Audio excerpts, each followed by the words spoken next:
Hey there, friend! Welcome back to the Closing Chapters podcast, where every mission has a story.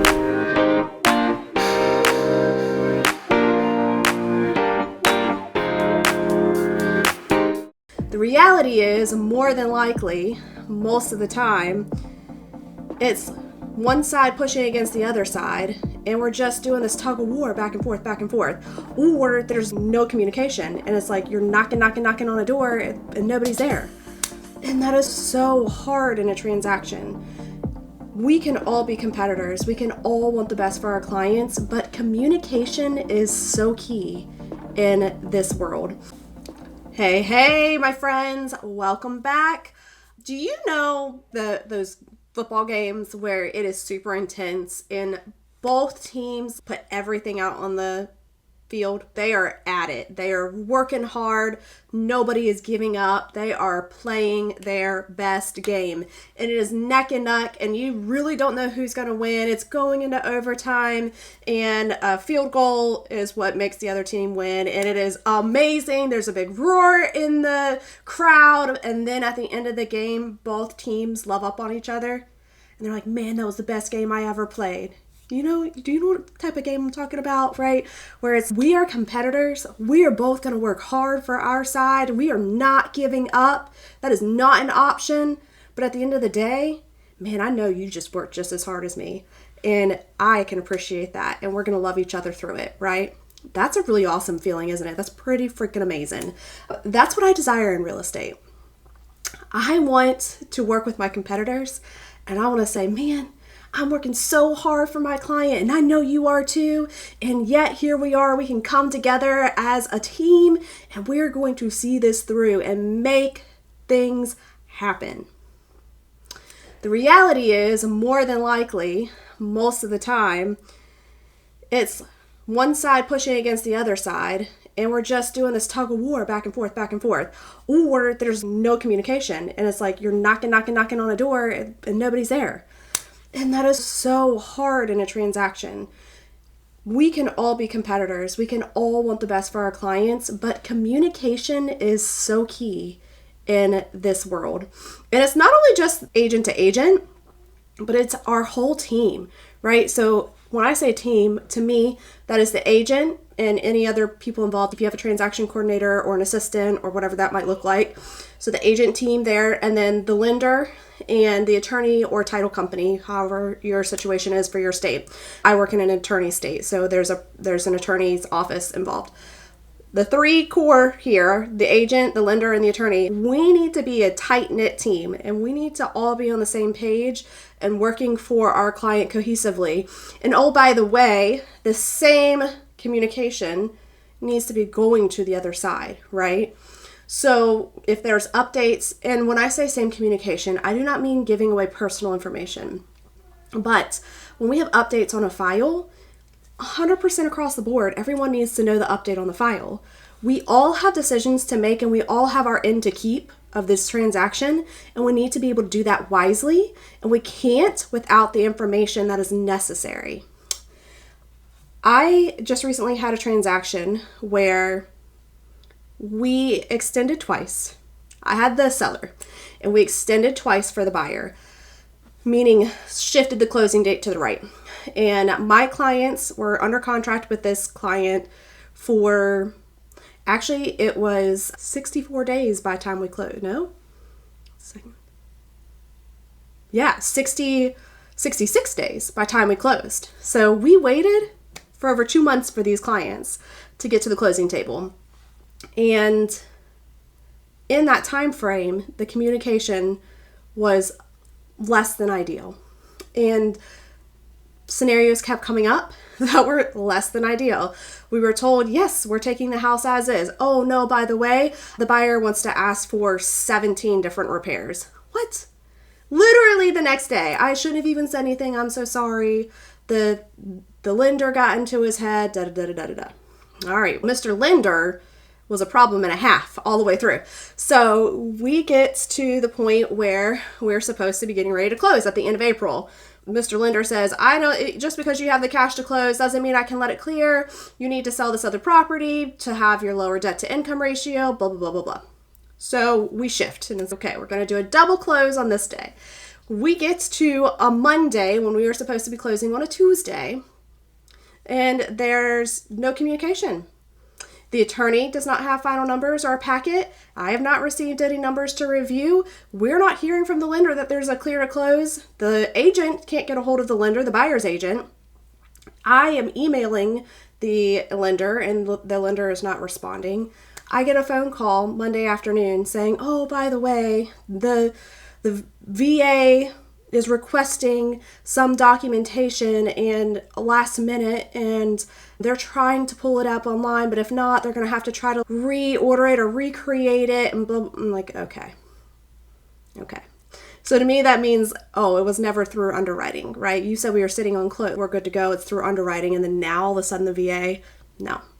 So, and then later on, the agent comes to tell me some story about how, yeah, the building that the VA docs were in caught on fire, so they couldn't get access to the documents, and they were telling him he was going to have to go back and try to reconfigure how he could get the document. I was like, that sounds like anything's possible, but I'm not buying it. Just not. So anyhow, all of a sudden, we're doing a 360. It's, hey, we're going to switch from a VA loan to a conventional loan, which means more money down, not a better rate, and can they actually get the loan through by the end of the week? Because now we're on Tuesday, like it's closing day, and we're not closing, we're extending. So we've extended to the end of the week, and they're trying to say that we will close by Friday after they're switching the loan type. Yet again, this is from the agent, nothing from the lender. Lender's not responding. So I emailed the lender 2 days in a row. I call the lender and leave a voicemail. So finally, I called the mortgage company because it was a big box mortgage company. And I said, hey, your lender's not responding to me at all, and we need to get answers on this file. And this is where education comes in and is a key component. Because little chickadee on the phone said, Brittany, you're the listing agent. You just have to talk to the buyer's agent. Nobody's going to talk to you. I said, yes, they will. The lender can talk to me. The lender cannot give me confidential information on the client, but the lender can absolutely update me on the status of the file and whether we are on par to close on Friday and if these contingencies have been met. And she was like, oh, okay. And then scoots me over to somebody else that's also already processing the file. So once again, of course, they don't answer either. So I leave them a voicemail. And finally, I got answers back. And that voicemail that I left was not the nicest. It was not rude, but it was a little bit gruff. It was something along the lines of, hey, your buyer is about to lose a transaction, and it is simply because you as the lender cannot communicate and let us know what's going on, and we are losing faith in this transaction. Which I'd already put in an email too, by the way. You would have thought, I want to work really hard for my buyer. I don't want my guy to lose this house. He's already sold his houses. He's on the way from a different state. I need to make sure that he can get into his house, man. No, it was just nothing. And of course, the agent is out of state at a conference, so she is not responding either in this email chain. And finally, I get a call and it's, hey, I don't know what's going on. I don't know why they're not answering, blah, blah, blah. It's just excuse after excuse after excuse. So nobody was communicating this whole entire time. And when I tell you my sellers were perfection, anytime I've communicated with them, they were asking me questions before I could ever respond back to them and ask them. They've been on top of it every step of the way, and they already lost one house during this transition because they could not close fast enough on it. They're under contract on a better house, which is amazing, right? Sometimes everything happens for a reason, but it's time. It is time for them to get on to their next chapter. And now I'm being told we're shifting closing date again, and then I'm being ghosted. Nobody is answering me or responding to me or letting me know what's going on. What am I supposed to do? So, the flip side to that is finally, after calling and leaving a voicemail to somebody else, I finally started getting some answers back and we were able to move forward. So that was great. But then the agent calls me on Friday and says, yeah, there was a couple times where the lender was just telling me, like, we're just not going to close this transaction. It's just too hard. What are you talking about right now? Like, why are you even saying this to me? So anyhow, lenders, if you're listening, don't say that. Why would you say that to the agent? Like, why would you say, hey, by the way, we're on the same team, but I'm just giving up. This is too hard. I don't care. I'm not going to help this guy. And oh, by the way, the buyer's agent wanted her client to use a different lender that she's used to utilizing and knew would handle everything appropriately. And this guy took a chance on his lender, and the lender failed him miserably. And I don't mean that in a mean way by any means, but he went against the grain of his trusted advisor on one side, and then he got burned.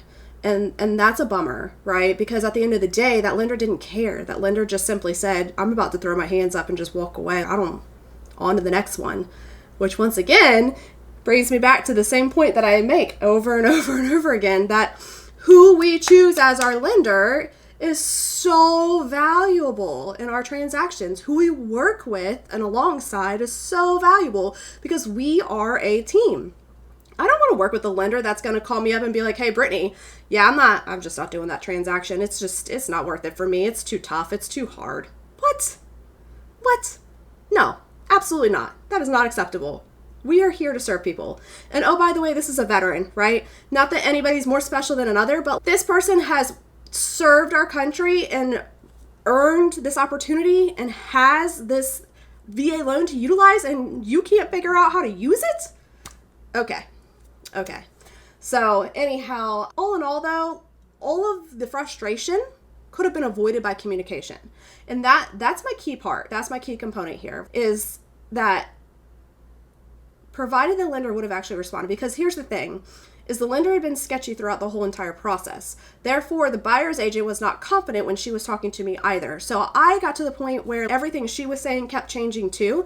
Like, how am I supposed to confidently pass along anything that she is saying at this point? My sellers want to know what's actually going on for a fact.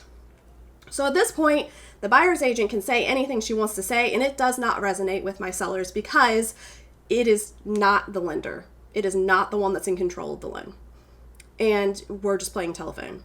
So it was like, I need direct communication from the lender so that I can feel confident in this transaction. So when you start switching things around and say that something's going to be one way and then all of a sudden it's another way, it's okay, mistakes happen. But when we are doing things over and over again, and today it's like this and then tomorrow it's a different story, and then today it's like this and then tomorrow it's a different story, you are whiplashing people. And that is not something that works well in this industry, right? At all. So when you are not communicating, lenders, when you are not communicating, you are literally ripping the rug out from underneath of your client's feet and the agent that they are associated with. We don't realize how much our core components are attached together, right? And nonetheless, the attorney. So I don't know how often this buyer's agent works with a specific attorney, but the attorney was like, not happy either that she had not received any communication from the lender. So we finally got to the point where it was like, hey, if you hear something, check in with me. And if I hear something, I'll check in with you. Because we had this recognition of neither one of us were getting any information or communication. That's not cool, right? I didn't even choose the attorney. We allowed the buyer to choose the attorney and use the same attorney. We were trying to keep it easy. So anyhow, when you're working in this world, even if you're on two sides of the table, you have to have some sort of cohesive joint communication. It is so imperative to making these transactions go well. Because let's rewrite this story, okay? So we get to the point where we have extended once. It's April 30th. We're not meeting that deadline because the lender has said, all right, you have to sell this other property first to have your debt to income ratio lower. All right, understandable. Okay, we get that. There's a mortgage on that property. It's adding to the DTI. That has to be wiped clean in order for you to be able to afford this mortgage and have it be within your DTI levels. Okay, good. So whenever we are extending and then all of a sudden things aren't happening, right? When we're 72 hours out and we have heard nothing, simply yes, the preliminary numbers have been sent out to the buyer and they've been approved. Yes, the buyer's property is scheduled to close on X date. We didn't even get that. But that would have eliminated so much thing. So to our knowledge, that property was supposed to close on that Tuesday that we were supposed to close, right? So come Friday, it's still marked pending online. And the attorney was waiting for funds still. Why? If it closed on Tuesday, why don't you have funds on Friday? So I asked the agent, I said, hey, that property that was supposed to close, that's contingent to our contract, has it closed?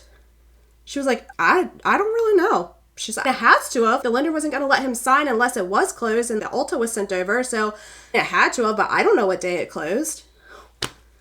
It's contingent upon your buyer getting this house. Why do you not know what's going on with it?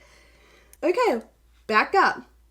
Don't you think you should have been proactive and been like, hey, agent, I need to know exactly when this property is closed. By the way, you need to send me a copy of the Ulta confirming that it has closed and finalized so that I know that my buyer is ready to move on to the next step. Why are we not taking any accountability at all? Versus, okay, the agent that I had the pleasure of actually getting to introduce my clients to their agent in Florida. So finally, when things started getting squirrely, I was like, hey, I'm just going to put us all in one text message. That way, like when I'm sending an update, you can see exactly what I'm sending to your agent too, because I know she needs to have the information so that you guys can make wise decisions moving forward. Because we're at a point where every time we have a delay or something is happening, it's now impacting them because they are having to push their closing or figure out when they can close on this next property.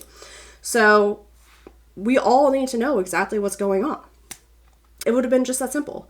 So why aren't you, even if you had the 3 realtors, right? The agent that was selling the houses in the different state, the buyer's agent, and me.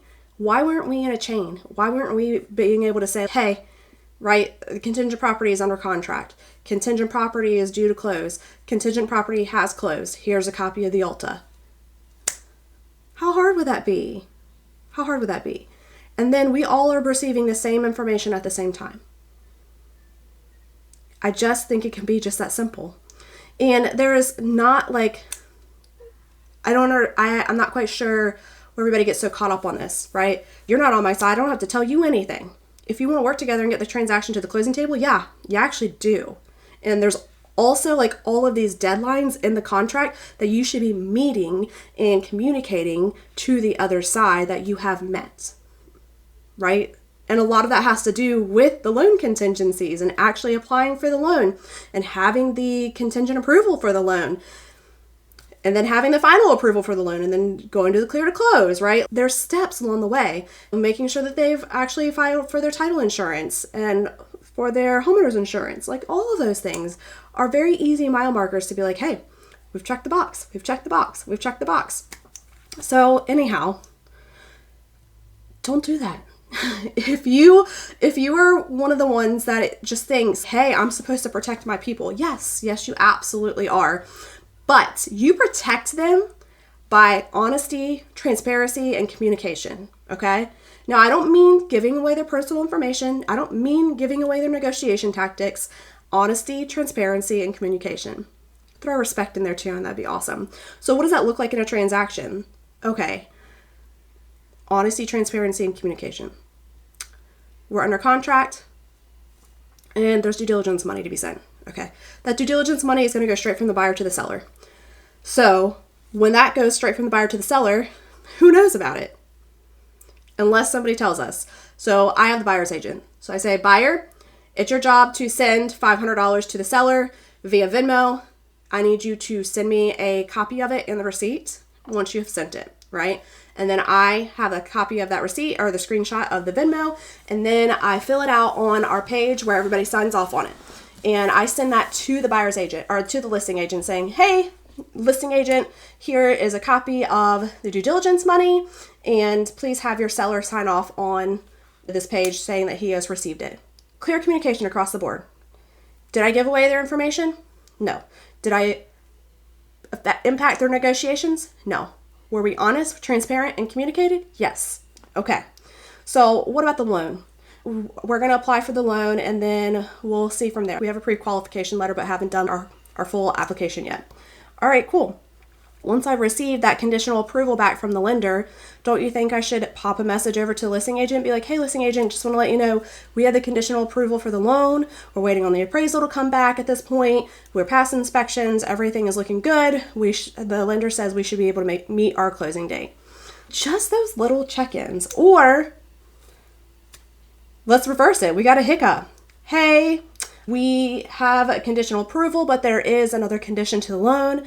There's this student loan that is busting the DTI, and that needs to be paid off at closing.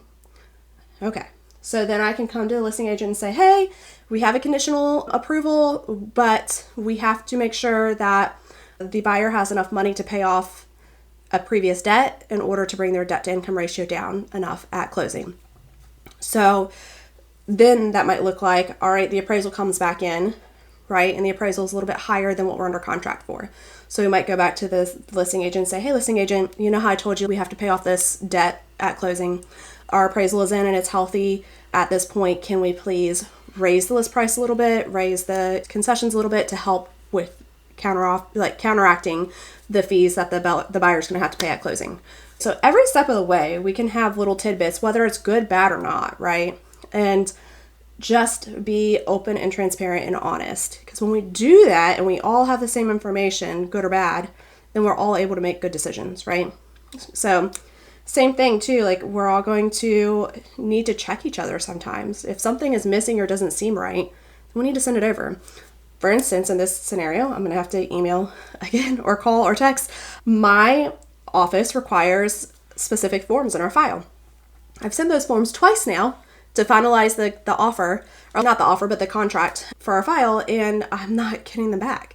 And it's simple things. It's just like whenever in Tennessee, at the end of a contract, the buyer needs to sign that they're accepting the property, like they've done a final walkthrough and that it's good to go. And the seller needs to sign a disclosure update saying, hey, no changes to my house, or yeah, we've discovered and or changed or updated X, Y, and Z. And make sure that all parties sign off of it, that everybody knows all the same information, right? Transparency, trust, and communication. So what am I supposed to do when the other side just won't provide those items? It gets really tough. So all the way around, all you have to do is just work together with one another.